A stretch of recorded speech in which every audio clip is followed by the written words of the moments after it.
ജനങ്ങൾക്ക് വേണ്ടത് ഇന്ന് അവരുടെ ജീവിതത്തിൽ വ്യത്യാസം കൊണ്ടുവരാൻ ശ്രമിക്കുന്നതും പ്രവർത്തിക്കുന്ന രാഷ്ട്രീയക്കാരാണ്. ഇതാണ് റിയാലിറ്റി.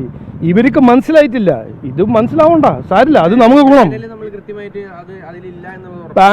പാനലിൽ ഇദ്ദേഹത്തിന്റെ പേരില്ല എന്ന് ഞാൻ 100% ഉറപ്പ് എനിക്ക് ജില്ലാ പ്രസിഡന്റ് തന്നിട്ടുണ്ട്. ഇന്നലെ രാത്രി തന്നെ ഞാൻ വിളിച്ചു ചോദിച്ചു. ഇത് അദ്ദേഹം എന്നോട് പറഞ്ഞു. പാർട്ടിയിൽ ഇത് കേൾക്കാൻ പരാതി കേൾക്കാൻ സംവിധാനമില്ല, അങ്ങേ സമീപിച്ചാൽ ഹിന്ദിയിലും ഇംഗ്ലീഷിലും ചീത്ത പറഞ്ഞു വിടുകയാണെന്നൊക്കെയാണ് അദ്ദേഹം പറയുന്നത്.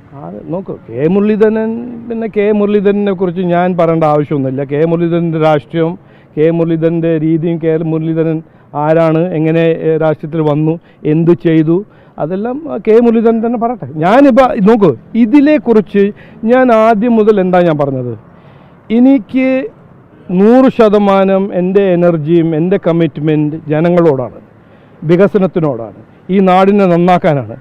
ഇവർ പറഞ്ഞതെല്ലാം ഞാൻ ചാടി പിടിച്ച് അവരെ റെസ്പോൺസ് കൊടുക്കാൻ തുടങ്ങിയാൽ എനിക്ക് ഇതിന് സമയമുണ്ടാവില്ല. എനിക്ക് അതിന് ഒരു താല്പര്യമില്ല. അവർ പറയുന്നതെല്ലാം പറയട്ടെ. ആർട്ടിക്കിൾ 90 എന്ന് പറഞ്ഞ കോൺസ്റ്റിറ്റ്യൂഷനിൽ ഒരു അവകാശമുണ്ട്, എല്ലാവർക്കും പറയാൻ ഒരു അവകാശമുണ്ട്. പറയട്ടെ, അത് പറയട്ടെ അവർ.